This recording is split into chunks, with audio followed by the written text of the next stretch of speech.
Halo pemirsa di rumah. Balik lagi bersama kami Cepi, Cici dan Fiona di acara Talkie Show hari ini. ini. Nah, di acara Talkie Show hari ini kami akan membahas mengenai kasus yang baru-baru ini terjadi di Indonesia, yaitu kasus diskriminasi.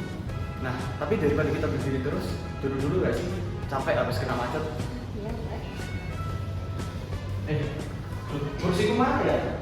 Oh gak ada, ganti banget sumpah. Wah, siapa yang akan kursinya? Gak jelas. Tapi pas banget dengan topik kita kali ini. Nah, daripada berlama-lama, mari saja kita sambut bintang tamu kita. Pak, bisa. Nah, jadi sebelah kiri saya ini ada Ibu Menteri kita yang Ibu Menteri Sosial kita, yaitu Ibu Dewi Pramita. Dan di sebelah kiri ada Bapak Joko Anwar selaku Menteri Pendidikan kita. Nah, di sebelahnya Pak Anto ini ada Bapak Menteri HAM dan Hukum kita, yaitu Bapak Febrian Teja Kusuma.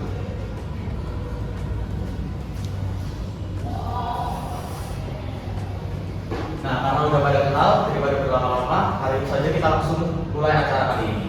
Tapi sebelum itu, dalam acara kali ini ada yang membedakannya dari talk show yang lain, yaitu ada peraturannya. Kira-kira peraturannya apa ya, Ji? Nah, jadi peraturannya itu kita nggak boleh ngomong kata mungkin dan iya. Nah, kalau sampai ada yang melanggar, ada hukumannya loh. Nanti hukumannya itu nanti kita pakein kalian yang solis yang aneh-aneh. Tapi sebelum kita mengklarifikasi dulu nih, kalau sebelum kami kita datang ke acara ini, kita sudah mendapatkan persetujuan kalau hukumannya seperti ini. Oke, daripada berlama-lama lagi, mari kita mulai topik-topiknya. Halo Pak, halo Bu, gimana kabar ini? Nah, kita mulai dari kita yang paling penting dulu, Ibu Dewi Pramita. Kalau kabar saya baik sih, harusnya. Bapak harusnya sih Bu. Tahu ya kan di dunia kerja. Kalau Pak Anton gimana kabarnya Pak? Ya. Baik kan? Iya. Bapak kena pelanggaran Pak. Silakan Pak dipakai hukumannya. Makasih. Nah, yuk mari kita lanjutkan. Tadi yang terakhir kan kita belum tanya, yaitu Pak Febrian. Gimana Pak kabarnya? Baik. Baik. Mantap Pak. Sudah beres belum? Ya. Oke, kita mulai dari Bapak Anton dulu yang berjalan kemarin. Bapak sebagai Menteri Pendidikan di Indonesia, tanggapannya gimana nih mengenai kasus yang baru terjadi ini? Waduh, kasus yang mana itu? Yang ini loh Pak.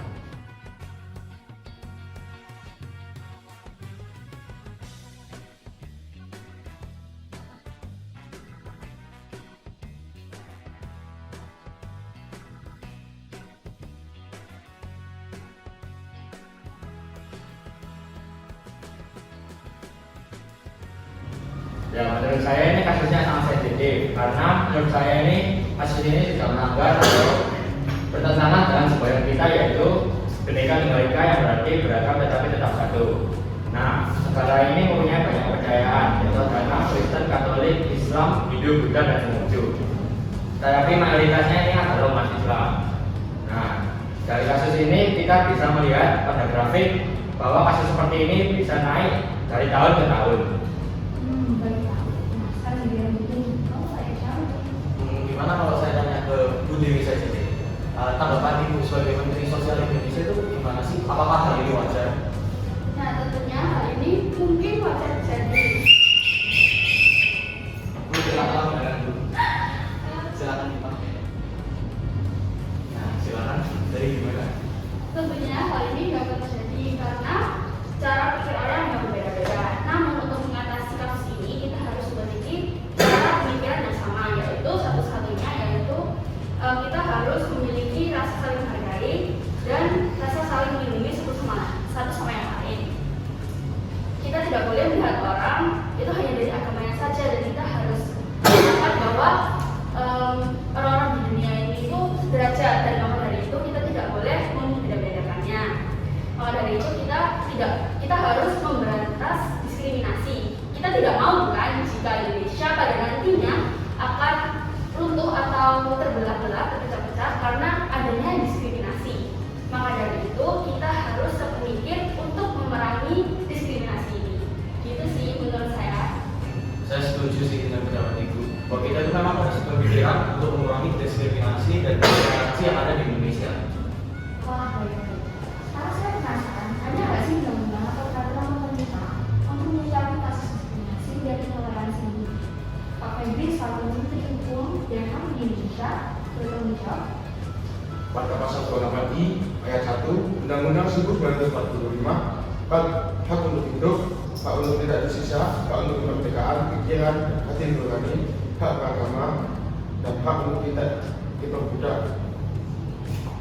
Lalu ada undang-undang selanjutnya, Undang-Undang Nomor 1 pada tahun 1965 tentang pencegahan penyalahgunaan atau penodaan agama diberi sanksi yang berat, maka kita harus berhati-hati agar tidak terjadi masalah lebih serius. Wah, banyak ya Pak. Dengerin teman-teman apa kata Pak Febri ini. Kita harus selalu berhati-hati pokoknya dalam bersikap. Biar nggak di penjara. Wah, teman-teman nggak kerasa banget ya. Dari tadi kita sudah mendengarkan pendapat dan jawaban dari ketiga menteri kita. Nah, semoga jawaban dari Bapak Menteri dan Ibu Menteri kita bisa menjadi pembelajaran bagi kita. Jangan masuk ke lapangan dari politik ya guys. Oke, cukup sampai di sini dulu ya. Setelah jeda berikut ini dengan sesi yang kedua yang bakal tidak kalah seru dengan sesi yang pertama. Oke, balik lagi di Talk Issue. Nah, kali ini kita akan melanjutkan obrolan yang tadi sempat kita bahas nih, ya kan Fiona? Ya gimana cuy? Cuman tadi di sesi 1 kita sudah mengundang para menteri. Dan di sesi kedua ini kita akan mengundang 2 pemuka agama dan 1 sejarawan. Nah, tentunya dengan peraturan yang sama dengan sesi pertama tadi. Nah, tapi katanya udah berubah nih menjadi namun dan maka. Nah, tanpa berlama-lama lagi, mari kita undang bintang tamu kita yaitu 2 pemuka agama, Ustadz Ramadana dan Suster Diana, serta ahli sejarah kita, Bu Elvira. Wah, gimana kabarnya? Alhamdulillah baik. Cuman tadi waktu jalan ke sini ya macetnya astagfirullah. Nah, iya bener banget Pak. Benar banget sih kalau waktu itu. Yaudah, kalau gitu langsung aja kita kasih tau peraturannya. Nah, jadi dalam kasus kali ini ada aturan dan hukumannya nih. Jika kita bekerja bukan para namun dan maka ini kita harus memberikan hukuman. Baik, benar. Baik, langsung saja. Kalau seperti yang pertama, kita tetap akan membahas ketidakadilan di Indonesia yaitu kasus sangat di sana. Nah, siapa dulu nih yang mau berdebat? Oh, aneh mau berdebat dulu.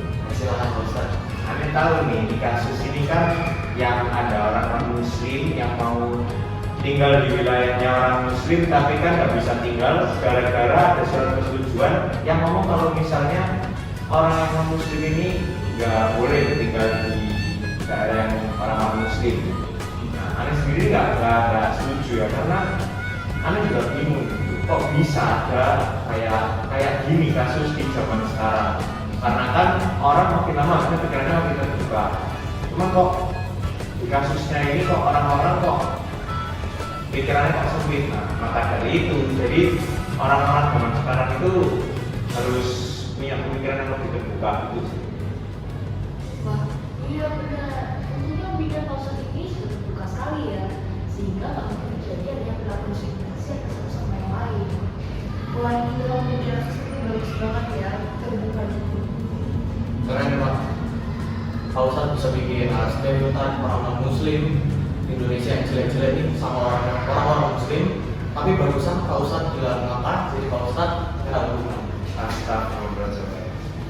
Nah, maksud tadi ya, di zaman sekarang nih banyak orang Indonesia punya sejarah yang buruk.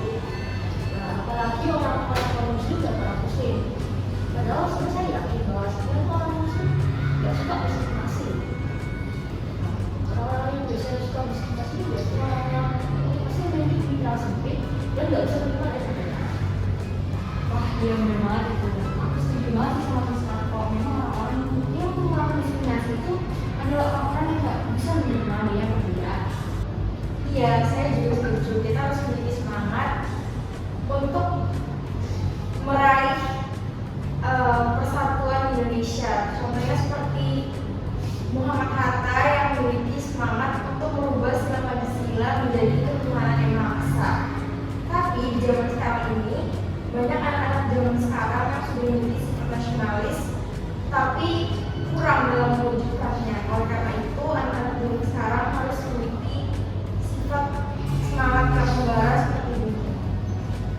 benar banget sih itu, aku setuju banget. Iya benar. Wah, gak kerasa banget ya jadi waktunya udah mau habis. Kenapa kita tetap acaranya? Oh iya dong, nggak kerasa. Udah mau selesai. Terima kasih ya untuk para bintang tamu yang sudah mau hadir ke acara kita kali ini. Dan untuk para pemirsa, sampai jumpa di lain kali. Bye bye.